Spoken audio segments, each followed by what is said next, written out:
1 Raja-Raja 11. Salomo jatuh ke dalam penyembahan berhala.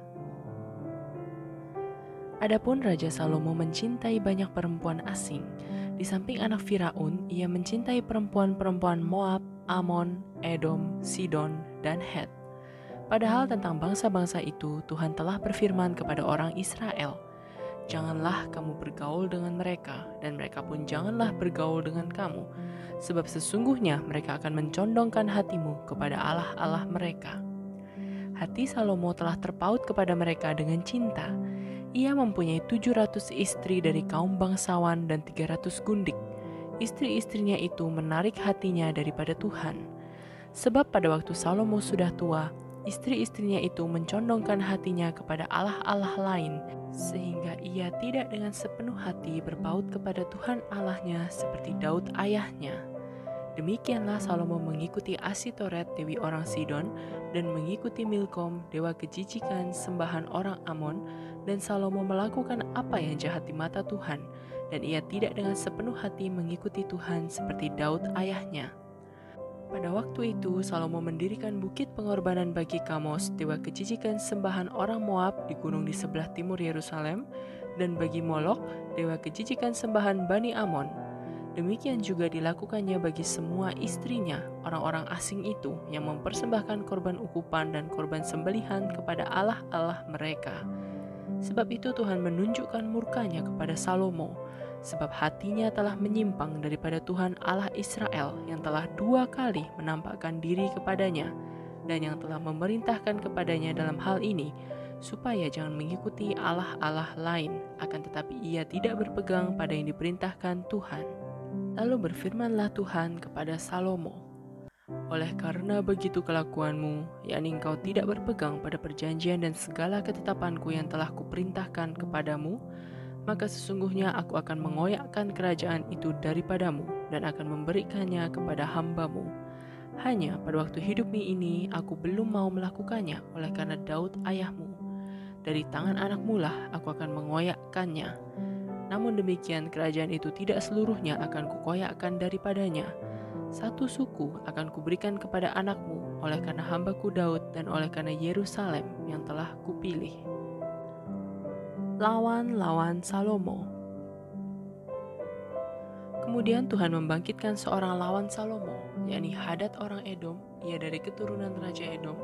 Sesudah Daud memukul kalah orang Edom, maka Panglima Yoab pergi menguburkan orang-orang yang mati terbunuh, lalu menewaskan semua laki-laki di Edom.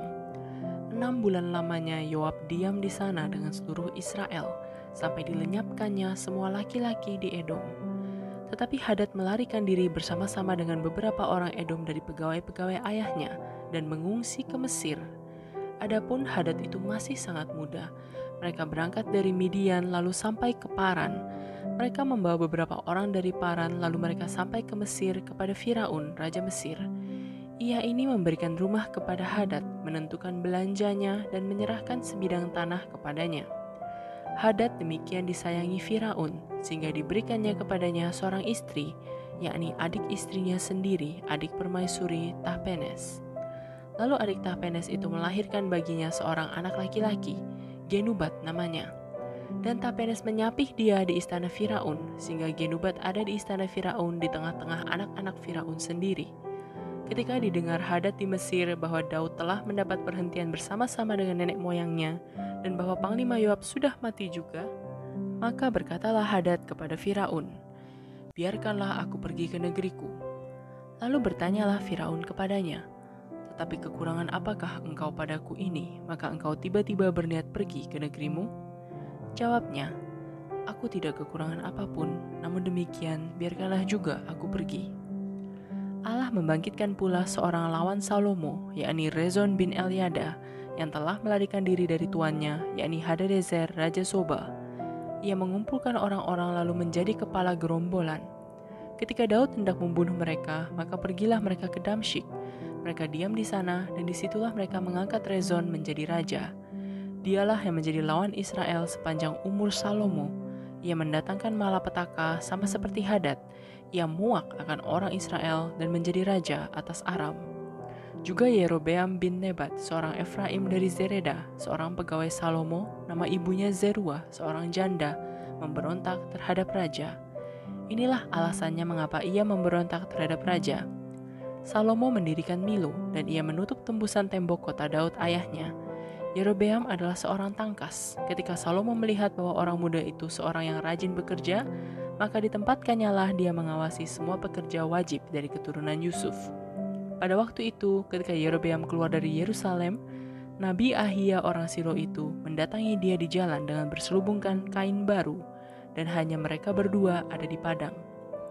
Ahia memegang kain baru yang di badannya, lalu dikoyakkannya menjadi 12 koyakan, dan ia berkata kepada Yerobeam, "Ambillah bagimu 10 koyakan, sebab beginilah firman Tuhan Allah Israel.